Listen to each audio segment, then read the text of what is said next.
Hey, it's Sam here, and this is the Neo80 Cu.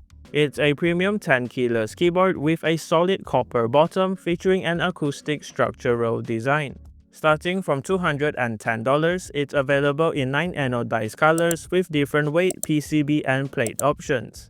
In this video, I'll be building the Mont Blanc color option with the mirror dust stainless steel weight, wired hot swap PCB, and PEI plate, which comes to $285 in total. Included in the box is the keyboard case, a set of clip-on PCB stabilizers, a braided Type-A to Type-C cable, a switch and keycap puller, the screwdriver for the case, the PCB, some sound dampening mods, the plate of your choice, a hard shell carrying case, a soft velvet bag for the keyboard, a set of top mounting screws and non-slip feet, the silicone gaskets, and the Tamron gaskets. Going back to the case, it's held together with 6 screws as the bottom is too heavy for a bulkhead structure. The top case has a planet and light-up star-ring design next to the arrow keys. The bottom case is solid copper, and there's the magnetic pins here connected to the daughter board on the bottom with 2 stainless steel battery fillers. There's also 10 screws holding the bottom weight, and this is how the mirror dust stainless steel option looks like. It features a 3-piece compass-inspired logo in the middle and has a really clean mirror finish. If you're curious, the case itself is really heavy, weighing around 4 kilograms or 8.8 pounds due to that solid copper base. For the build, the keyboard is simple to assemble, and I'll be starting off with the stabilizers. These are clip-on PCB stabilizers, and they're held in place with these small wedges. All I've done is loop them with Kratox XH3BDZ to reduce any rattle.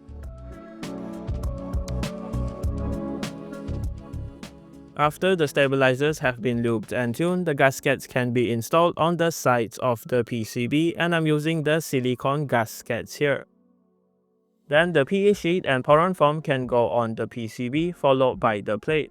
I've opted for the PEI material, which provides a stable and crisp typing experience. With everything layered on the PCB, the switches can be installed, and I'm using the Lumia Matcha linear switches for this build.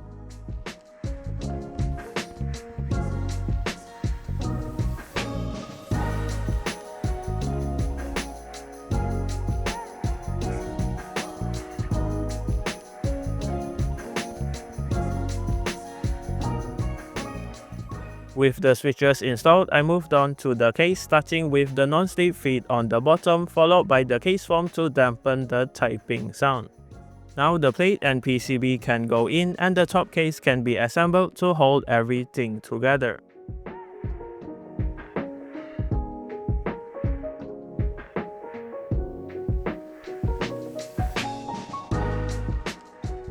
Finally, to finish the build, the keycaps can go on, and I'm using these retro-style PBT keycaps with orange accents to match with the copper base.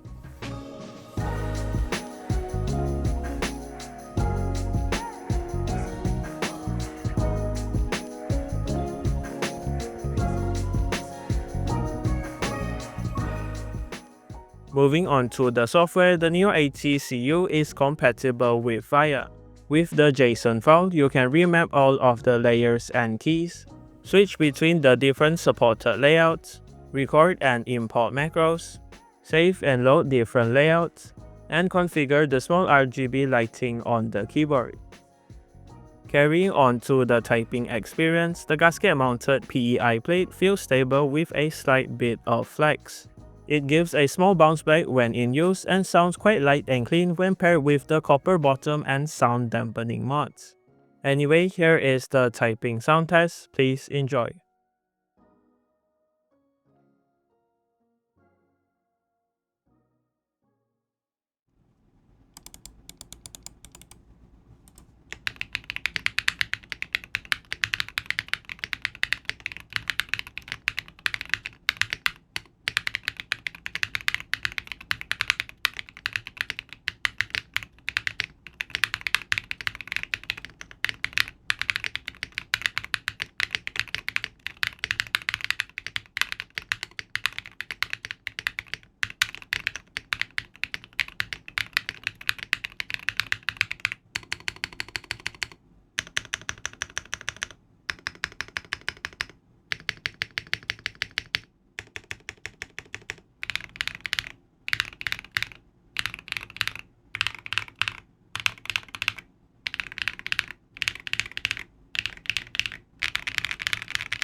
Alright, here are my final thoughts on the Neo80 Cu.